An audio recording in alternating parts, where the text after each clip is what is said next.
total female Division III athletes from Emory Henry colleges. They aged from 18 to 22 years old. I had 10 volleyball players, only 5 swimmers, and 14 cheerleaders. I used the female athlete screening tool to screen these athletes for an eating disorder. The female athlete screening tool, or FAST, is a 33-item questionnaire produced by eating disorder specialists. It examines exercise and eating behaviors in athletes. It rates questions on frequently, sometimes, rarely, and never. And it also rates questions on strongly agree, disagree, and strongly disagree. The validity and reliability of this test has been pertained by performing a study on 3 cross-sectional groups of colleges with athletes with eating disorders. Researchers discovered that the difference in scores between groups confirms that the FAST is able to correctly classify athletes with eating disorders and from those without. This is why I chose this tool. For confidentiality of my subjects, I monitored them. I made sure they did not discuss their answers with others. I had them use the same pen, and I had them do the same markings. They did not put their name on the survey, and they did not use any handwriting. Some example questions from my survey include: if I cannot exercise, I find myself worrying that I will gain weight. My performance would improve if I lose weight. If I were to be injured, I would still exercise, even if I was instructed not to do so by my athletic trainer or physician. I am worried that if I gain weight, my performance would decrease. I think that being thin is associated with winning. I tell my friends that I am thin, but I feel fat, and I have done things to keep my weight down that I believe are unhealthy. Now my results. From my results, I put them into a 4-point scale. I saw that out of 29 female athletes, close to half of them have participated in unhealthy behaviors in order to lose weight. You must remember that I only surveyed 29 athletes. 13 of those showed signs of a subclinical eating disorder.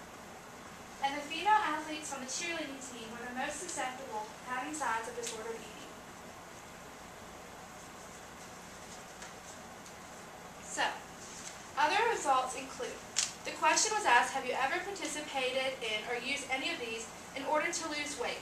They included weight loss pills, laxatives, diuretics, vomiting, binging and purging, and excessive exercise. 55% of these athletes said no. 45% of these athletes said yes. That's 13 to 16. Out of the cheerleading team, 57% of these athletes said yes, and 43% said no. That's 8 out of 14 cheerleaders showed signs of subclinical eating disorder. Other results include: I believe that most female athletes have some form of disordered eating habits. 41% of this disagreed, yet almost half of them showed signs of disordered eating. So I believe that these athletes are uneducated about eating disorders, and they don't think that it's a problem. The other question was: my performance would improve if I lose weight. 41% of athletes agreed with this statement. If I were to be injured, I would still exercise, even if I was instructed not to do so by my athletic trainer or physician. 48% of athletes said that they would. I am worried that if I were to gain weight, my performance would decrease. 52% of the total athletes agreed with this statement. The question was asked, am I happy with my present weight? 59% of these athletes said yes. 41% said no. I have done things to keep my weight down that I believe are unhealthy. 7% said frequently, 31% said sometimes, 17% said rarely, and 45% said never. These scores don't match up to the question asked before of have you ever participated and used any of these things. When they were given choices, more chose yes. When they weren't given choices, more chose no. Do you feel subconscious of your body and your uniform during practices or competitions? 72% said yes, and 79% of cheerleaders said yes, that they do feel subconscious in their uniform while they are competing. Do you think you would perform better in competition if you were wearing a uniform that you felt most comfortable in? 69% of athletes said yes, 100% of the cheerleaders said yes. Now I looked at, from my results, Cronbach's alpha.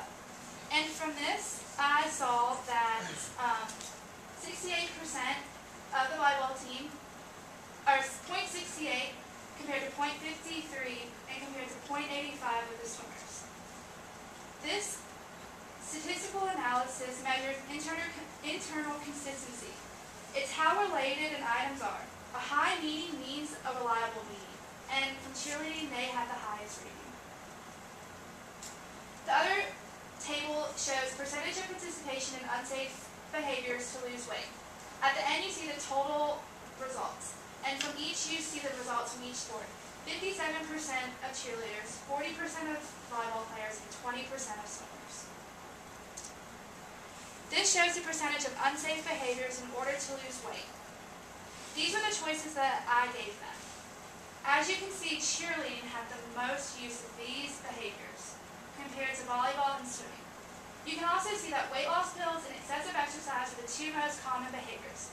This is because, in general, these are the two most common behaviors that people know they can take or they can do in order to lose weight. Conclusion. A total of 45% of athletes said yes, they have participated in some subclinical eating behaviors. 55% said no. This was close to my hypothesis that close to half of these athletes showed signs of subclinical eating disorders. Also, yes, the cheerleading team had the highest percentage of participating in unsafe eating behaviors when compared to other sports. However, my screening tool did not give me enough information about if this was due to their uniform. Now, these show on the top row the three uniforms of the teams at Emory: volleyball, swimming, and cheerleading, compared to uniforms at Division I, Division II schools. Now, volleyball and swimming, there's not too much difference. What I found was in cheerleading. Most Division I schools' cheerleading uniforms show a lot of their stomach, a lot of their midriff. And so that should be considered in the difference between Division III and Division I. Some limitations that I found are female athletes just lack the knowledge regarding eating disorders. And not only female athletes, but the general population. The nature and the topic of my survey, eating disorders in general, are a very uncomfortable thing to talk about. They're very secretive. People don't want to talk about it. And so I think that that caused me some problems with my surveys. I also had a small sample size. A larger sample size, I would have seen different results. Recommendations for future research include testing different screening tools and questionnaires to see which one fit best for my study. A larger sample size, including a variety of female and sports teams, would also be looked at. I would like to see sports looked at such as gymnastics, equestrian, field hockey, soccer. Also, it can be compared male versus female. And there can also be a comparison between the different NCAA divisions. How Division III athletes compare to Division I athletes. Questions and comments? Anyone have any questions?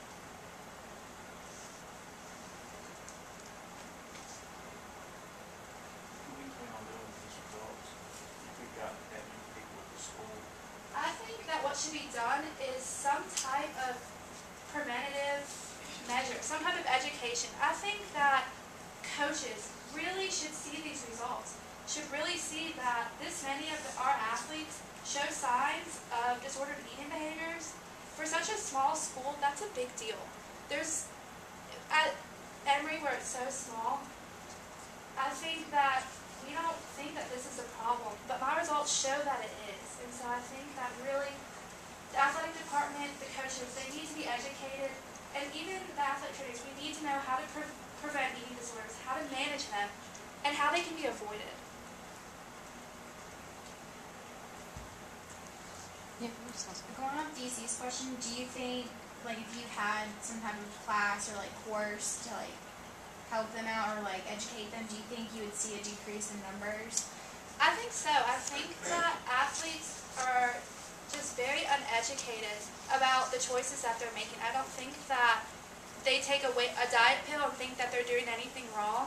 I don't think that by exercising more than they should that they're doing anything wrong. But I think that the athletes here should know that those behaviors are addictive. They can lead to a destructive lifestyle, and so they should be avoided, or they should be done in a safe way.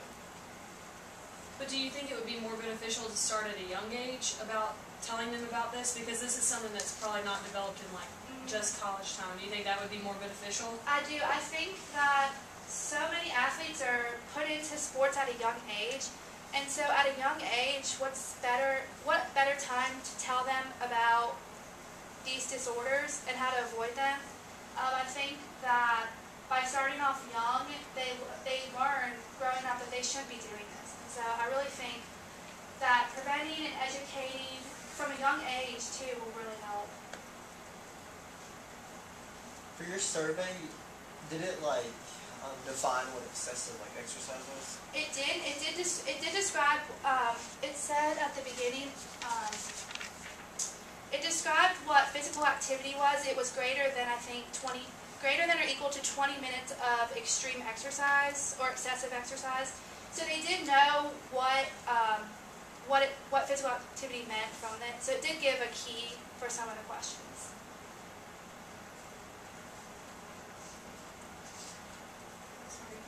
Was this survey made for athletes though? I It is. It is made. Particularly made. It's a female athlete screening tool, so it's just for female athletes. Okay. And from research done, this one has proven to be the best out of all of them. So it takes into account exercise that they would be doing for their sport anyways. And it's 30 feet questions, so you really get a detailed background. The questions range from all over the place, and I also saw that a lot of the athletes really rushed when they did my survey, and so I don't think that they gave me the most honest answers. Where it's such a small sample size too, there's only 5 swimmers, and so I don't think the swimmers were that honest, because if their coach found out or someone saw, there's only 5 of them to choose from. I just don't feel like the athletes felt comfortable taking my survey. You said that that was a female athlete survey. Do they have a male athletes one that has to do with wrestling? I think they do. They also have just common screening tools for the general population. I'm not sure if they have a